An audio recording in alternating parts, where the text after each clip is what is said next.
Assalamualaikum warahmatullahi wabarakatuh. Salam, Om Swastiastu, Namo Buddhaya, salam kebajikan dan salam sejahtera untuk kita semua. Perkenalkan, nama saya Aufa Adilah, saya dari kelas 1H dengan NIM 66612400098. Jadi di sini saya akan mengerjakan tugas remedial dari mata kuliah Sosiologi dan Antropologi. Tindakan sosial adalah hal-hal yang dilakukan individu atau kelompok kepada individu lainnya di dalam interaksi dan situasi sosial tertentu, atau tindakan yang mempengaruhi dan dipengaruhi oleh orang lain atau kelompok manusia.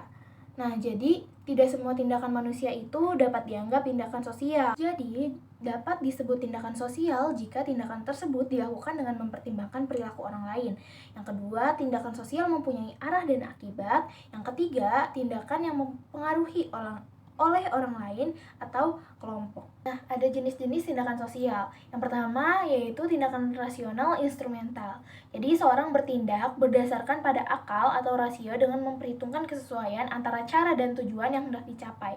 Contohnya, seorang ibu rumah tangga memilih menggunakan uangnya untuk membeli minyak goreng yang curah daripada membeli minyak goreng yang kemasan. Yang kedua, tindakan rasional berorientasi nilai. Jadi contohnya pelaksanaan ibadah agama. Yang ketiga adalah tindakan tradisional. Jadi tindakan ini yang kadangkala dilakukan tanpa menyadari alasan mengapa tindakan tersebut dilakukan. Namun karena sudah kebiasaan, bila tidak dilakukan seolah-olah kita telah melakukan kesalahan. Contohnya seorang anak mencium tangan kedua orang tuanya saat akan pergi dan datang dari sekolah. Yang keempat yaitu tindakan afektif, di mana tindakan yang sebagian besar dikuasai perasaan atau emosi yang berlebihan tanpa mempertimbangkan yang matang dan tanpa adanya kesadaran penuh. Contohnya seperti fans dan supporter bola. Sistem sosial adalah jaringan hubungan sosial yang melibatkan antara individu, kelompok, dan institusi dalam suatu masyarakat. Sedangkan sistem budaya adalah tatanan manusia yang hidup secara harmonis dalam suatu masyarakat tertentu, yang terdiri atas nilai-nilai, norma, dan aturan yang dipelajari secara sosial. Sedangkan sistem kepribadian adalah organisasi yang dinamis yang terdiri dari berbagai aspek psikis dan fisik yang menentukan cara seseorang itu menyesuaikan diri dengan lingkungannya.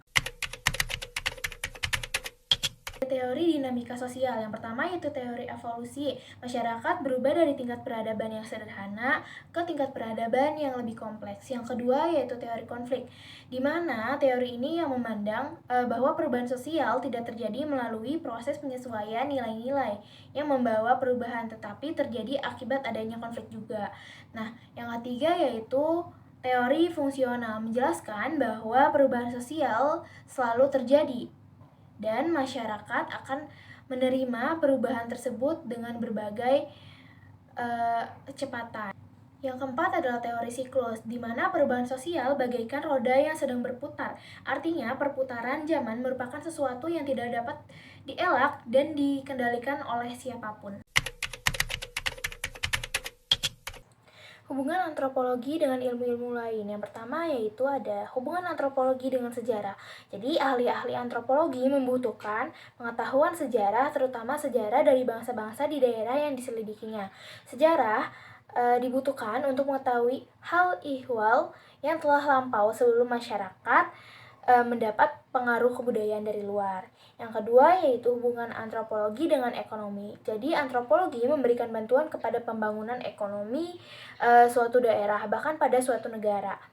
Jadi sebab pelaksanaan pembangunan ekonomi ini membutuhkan pengetahuan yang mendalam tentang adat istiadat daerah dan struktur sosialnya, supaya dapat disusun prosedur yang tepat untuk menghindari adanya kerugian. Hubungan antropologi dan sosiologi bagaimana manusia ditinjau dari aspek sosialnya, seperti cara manusia berperilaku dan berinteraksi satu sama lain yang dibatasi oleh norma atau nilai tertentu. Jadi apabila ilmu antropologi penyelidikannya terpusat pada masyarakat yang sederhana, terutama di daerah pedesaan, sedangkan sosiologi itu penyelidikannya terpusat pada masyarakat yang lebih kompleks.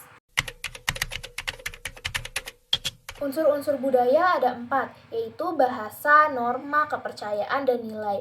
Bahasa adalah simbol dan aturan yang disatukan, dirangkaikan menjadi bahasa yang memiliki arti dan makna. Kalau norma adalah seperangkat peraturan budaya tentang berperilaku dalam situasi tertentu. Jadi kepercayaan adalah ide-ide bersama yang diyakini secara kolektif oleh orang-orang dalam suatu budaya tertentu.